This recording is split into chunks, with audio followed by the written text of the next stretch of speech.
നമസ്കാരം. ഛത്തീസ്ഗഡിൽ നടന്ന സംഭവങ്ങൾ നമ്മുടെ എല്ലാം തന്നെ മനസാക്ഷിയെ ആഴത്തിൽ മുറിവേൽപ്പിക്കുന്നതാണ്. മതപരിവർത്തനം ആരോപിച്ച് അറസ്റ്റ് ചെയ്യപ്പെട്ട് കഴിഞ്ഞ 9 ദിവസം ജയിലിൽ കഴിഞ്ഞ് ജാമ്യം ലഭിച്ച 2 മലയാളി കന്യാസ്ത്രീകളുടെ അവസ്ഥ നമ്മുടെ പൊതുസമൂഹത്തിൽ വളരെയധികം ആശങ്കകൾക്ക് ഇടയാക്കി. ഈ വിഷയം കത്തിപ്പടർന്നത് ഛത്തീസ്ഗഡിൽ മാത്രമായി ഒതുങ്ങുന്നില്ല. കേരളത്തിലെ ക്രൈസ്തവ സമൂഹത്തിലും മറ്റ് മതന്യൂനപക്ഷങ്ങൾക്കിടയിലും ഇത് വലിയ അമർഷത്തിനും ചോദ്യങ്ങൾക്കും കാരണമായിരിക്കുകയാണ്. പ്രത്യേകിച്ചും ഈ വിഷയത്തിൽ കേരളത്തിലെ BJP നേതൃത്വവും കേന്ദ്രമന്ത്രിമാരും സ്വീകരിക്കുന്ന നിലപാടുകൾ ഏറെ ദുരൂഹമാണ്. കേരളത്തിൽ നിന്ന് കേന്ദ്രമന്ത്രിസഭയിൽ അംഗങ്ങളായ സുരേഷ് ഗോപിയും ജോർജ് കുര്യനും ഈ വിഷയത്തിൽ ആദ്യം മുതലേ പാലിച്ച മൗനം ഞെട്ടിപ്പിക്കുന്നതാണ്. ഈ മന്ത്രിമാരെ സ്ഥാനമേറ്റെടുക്കാൻ സഹായിച്ച ക്രൈസ്തവ സഭയുടെയും വിശ്വാസികളുടെയും ആശങ്കകൾ പരിഹരിക്കാൻ എന്തുകൊണ്ടാണ് അവർക്ക് കഴിയാതെ പോകുന്നത്? ജോർജ് കുര്യൻ എന്ന മന്ത്രിയുടെ പ്രതികരണം നിയമത്തിൻ്റെ വഴിക്ക് പോകും എന്നായിരുന്നു. ഇത് കേവലം ഒരു പ്രസ്താവന എന്നതിലുപരി സ്വന്തം മതവിഭാഗത്തിൽപ്പെട്ടവരുടെ വേദനയെയും ആശങ്കകളെയും അവഗണിക്കുന്ന ഒരു നിലപാടായിരുന്നു. ഈ പ്രസ്താവന കേരളത്തിലെ ക്രൈസ്തവ സമൂഹത്തിന് ഒരു തരത്തിലും ആശ്വാസം നൽകിയിട്ടില്ലെന്ന് മാത്രമല്ല, അവരെ കൂടുതൽ വേദനിപ്പിക്കുകയും ചെയ്തിരുന്നു. അതുപോലെ തന്നെ തൃശ്ശൂരിൻ്റെ ജനവിധി തേടിയ സുരേഷ് ഗോപി തെരഞ്ഞെടുപ്പ് കാലത്ത് നടത്തിയ പ്രവർത്തനങ്ങൾ നമ്മളെല്ലാവരും തന്നെ ഓർക്കേണ്ടതാണ്. തൃശ്ശൂരിലെ പള്ളികൾ മുഴുവൻ കയറിയിറങ്ങി മാതാവിന് കിരീടം സമ്മാനിച്ച് നിരന്തര സന്ദർശനം നടത്തുകയും വിശ്വാസികളുടെ ആദരവ് നേടുകയും ചെയ്ത അദ്ദേഹം ഇന്നെവിടെയാണ്?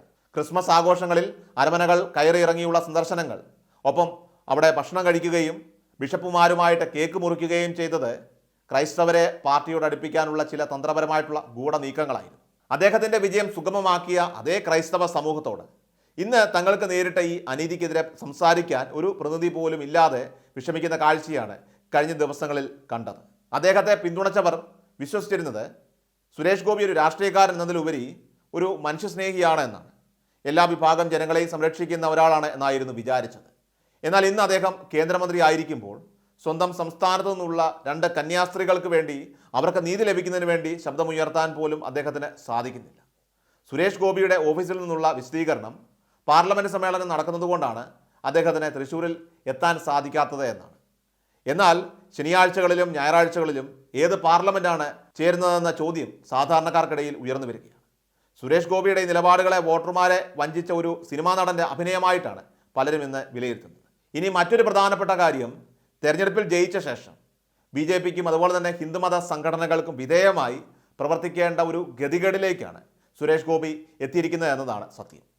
മത്സരരംഗത്ത് കടന്നു വരുന്നതിന് മുൻപ് കരാർ വെച്ചിരുന്ന മലയാള സിനിമ പൂർത്തീകരിക്കുന്നതിന് പ്രധാനമന്ത്രിയുടെയും മറ്റുമൊക്കെ തന്നെ അനുമതി വാങ്ങിക്കൊണ്ട് മാസങ്ങളോളം കേരളത്തിൽ തങ്ങിയ സുരേഷ് ഗോപിക്ക് കേരളത്തിലെ ഈ പ്രശ്നമുണ്ടായപ്പോൾ, 2 കന്യാസ്ത്രീകൾ ജയിലിലായപ്പോൾ ഒരു ദിവസം പോലും കേരളത്തിൽ അവരുടെ വീടുകളിലെത്തി ആശ്വസിപ്പിക്കാൻ എന്തുകൊണ്ട് കഴിയുന്നില്ല എന്ന ചോദ്യവും സഭാവിശ്വാസികൾ ഇപ്പോൾ ഉയർത്തുന്നുണ്ട്.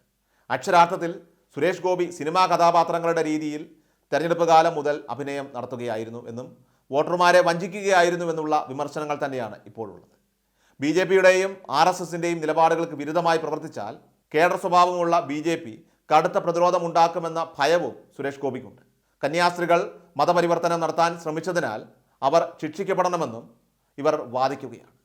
ഇത് BJPയുടെയും മറ്റ് ഹിന്ദുത്വ സംഘടനകളുടെയും നിലപാടുകൾ തമ്മിലുള്ള അന്തരം വെളിപ്പെടുത്തുന്നു. ഈ വിഷയത്തിൽ സുരേഷ് ഗോപിയുടെ രാഷ്ട്രീയ ഭാവിക്ക് ഇത് വലിയ തിരിച്ചടി ഉണ്ടാക്കുമെന്ന കാര്യത്തിൽ തർക്കമില്ല. താൻ പ്രതിനിധാനം ചെയ്യുന്ന ജനവിഭാഗത്തിന് നീതി ഉറപ്പാക്കാൻ ഒരു മന്ത്രിക്ക് കഴിയുന്നില്ലെങ്കിൽ ആ ജനവിഭാഗത്തിന് അദ്ദേഹത്തോടുള്ള വിശ്വാസം നഷ്ടപ്പെട്ടു എന്ന് വേണം മനസ്സിലാക്കാൻ. ഇത് കേരള രാഷ്ട്രീയത്തിൽ ദൂരവ്യാപകമായിട്ടുള്ള പ്രത്യാഘാതങ്ങൾ ഉണ്ടാക്കുമെന്ന കാര്യത്തിൽ സംശയമില്ല.